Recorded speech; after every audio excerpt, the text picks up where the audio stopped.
A day in my life as a OFW. Tanawan ninyo, buntag sayo nagsugod na ko pang kayag aning storeroom o pagikahumanan o panlabay sa mga butang at puting daghanan nakatambak sa sulod. Grabe, daghan kaayo panglabay, daghan na kaya panlabay ito as basurahan, mga speaker, mga sagol-sagol ay bisag lagining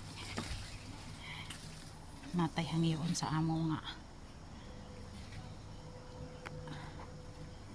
ay muslan bandayon tagbanat ay atamang maka kalakaw ano ano o pati pang mahugawa dagan kayo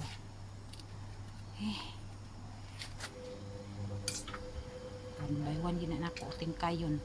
kay kanang ikip pwede ikip pero kanang dili wala labay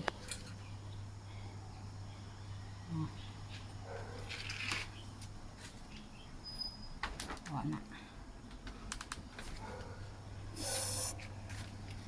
kan kay mga teddy bear pero kinahanglan paglabhanan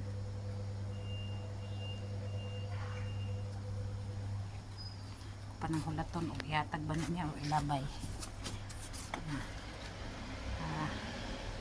dagan kayo agay na anang dump truck nalindot na na diyan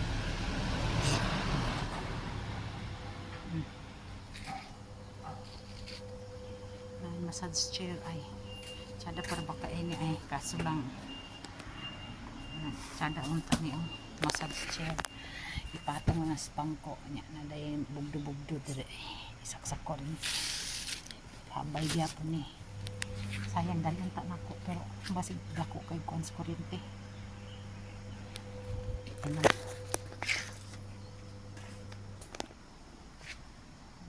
napay taas wapay limpyo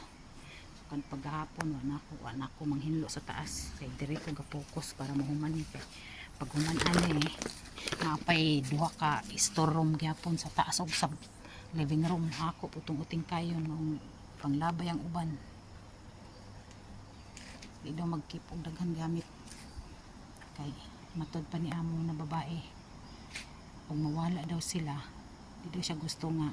iya daw anak ang magsaper panglabay sa ilang mga gamit may daw punong magbilin lang daw gamay nga gamit para nga di matagbaw daw yung anak o wala na daw sila. Thank you for watching. Love you. Bye bye.